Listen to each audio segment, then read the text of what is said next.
प्रिय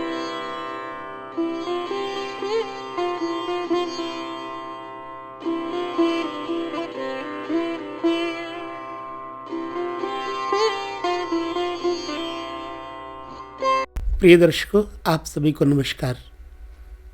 कहते हैं प्रकृति का नियम है कि पुरुष को स्त्री में आकर्षण और स्त्री को पुरुष में आकर्षण, यह स्वाभाविक है। ये रचना ही ऐसी है। जिस प्रकार से प्राचीन ग्रंथों में स्त्रियों के लिए व्यभिचार योग बताया गया है, उसी प्रकार से पुरुषों के लिए भी व्यभिचार योग वाले कुछ ग्रह होते हैं। जिस तरह स्त्री किसी अनजान पुरुष की तरफ ग्रह योग के कारण आकर्षित होती है, उसी तरह पुरुष भी ग्रह योग से अनजान महिला की तरफ आकर्षित हो जाते हैं।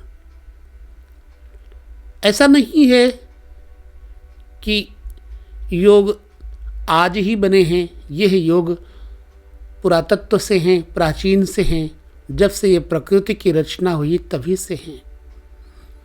बेल वृक्षों पे लिपट जाती है, बिजली आकाश पे चिपक जाती है। ऐसे ही यह प्रकृति पुरुषमय है। दोष किसी का नहीं है। किसी में ग्रहों का प्रभाव अधिक हो जाता है और किसी में ग्रहों का प्रभाव कम हो जाता है। कहते हैं समय ही सबको मजबूर कर देता है। समय ही किसी को नेकी दे देता है और किसी को बुराई दे देता है। पिछले जन्म के कर्म, अनंत जन्मों के कर्म, उन्हीं को बीज और वासना बोलते हैं। वही ग्रह पुष्ट होकर के मनुष्य, स्त्री हो या पुरुष, उनके पीछे अपना स्वार्थ रख करके उनसे कर्म, कुकर्म, अपकर्म, सत्कर्म करवाते रहते हैं। आइए हम देखते हैं आज के इस विषय में मुख्य विषय जो पुरुषों को किसी भी स्त्री में आकर्षण उत्पन्न करवा देते हैं, वो कौन से ग्रह हैं, जरा देखते हैं। देखिए, पहला घर, उसको लगन बोलते हैं। तो लगन में अगर दूसरा, सातवां और खष्ठ भाव का मालिक युति करता हो शुक्र के साथ, तो ऐसे आदमियों का दूसरी महिलाओं में, अनेक महिलाओं में आकर्षण स्वाभाविक हो जाता है। दूसरा योग, अगर लग्न और छठे घर का मालिक एक ही साथ युति कर रहे हों किसी पाप ग्रह के साथ बैठ करके, तब भी यह युति आकर्षण का कारण बन जाती है स्त्रियों में, पुरुषों का। अगर तीसरे, छठे और सप्तम अथवा फिर द्वादश स्थान में से किसी भी भाव में शुक्र या फिर दूसरे घर का स्वामी और उस पर किसी पाप ग्रह की दृष्टि पड़ जाती हो, तो ऐसा व्यक्ति व्यभिचार करता है। अगर पहले प्रथम भाव के मालिक ग्रह के ऊपर कोई पाप ग्रह की दृष्टि हो या फिर किसी भी तरह का वो ग्रह प्रभावित हो, तो व्यक्ति, जातक व्यभिचार करता है। अगर दूसरे, सप्तम और दसम भाव के मालिक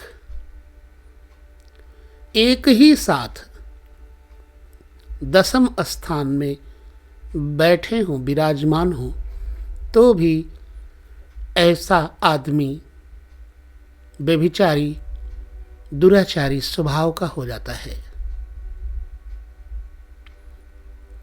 अगर पहले घर का, दूसरे घर का और छठवें घर का मालिक सातवें घर में बैठा हो तो निश्चित ही ऐसा व्यक्ति व्यभिचार करता है। 12वें भाव में शुक्र बैठा हो या फिर 12वें भाव के ऊपर शुक्र की दृष्टि हो और 12वें भाव में राहु बैठ जाए तो ऐसे आदमी को बिस्तर का सुख प्राप्त होता है। ये छोटा सा मैंने आपको टॉपिक दिया। एस्ट्रो गुरु चैनल पर इस तरह के हर प्रकार की योग जिस पर मैं पूरी तरह से शोधन करता हूँ, बहुत सारा ग्रंथों का और दूसरे ज्योतिषियों का बैठक करके मत लेता हूँ, तब आपको देता हूँ। और हाँ, आप अपने प्रश्न करते जाइए टिप्पणी में। मैं आपकी वीडियो आपके ग्रह अनुसार बना करके किसी भी दिन चैनल पर ज़रूर प्रस्तुत करूँगा। जो आप लोग अपने बारे में पूछते हो तो मैं आपको ज़रूर बताऊँगा। यदि आपको ये चैनल अच्छा लगता है तो जुड़े रहिए और बहुत सारी जानकारी आपको इस चैनल के माध्यम से मिलेगी। मैं निवेदन भी करता हूँ और आभार भी व्यक्त करता हूँ यदि आप इस चैनल को सब्सक्राइब करते हो तो। धन्यवाद देता हूँ कि आपने पूरी वीडियो सुनी है। यदि आपको अच्छा लगता है तो ज़रूर से ज़रूर हर वीडियो देखते रहिए। ऐसे ज्ञानवर्धक, शिक्षाप्रद, ग्रहों के योग, तथ्य, तत्व आप तक देने का प्रयास करता रहूँगा। क्या है आपका मत, हमें ज़रूर बताएं। बस इसी के साथ मैं अधिक वीडियो को न बढ़ाते हुए लेता हूँ विदा और बोलता हूँ आप सभी को नमस्कार। प्रसन्न रहें, प्रसन्न रखें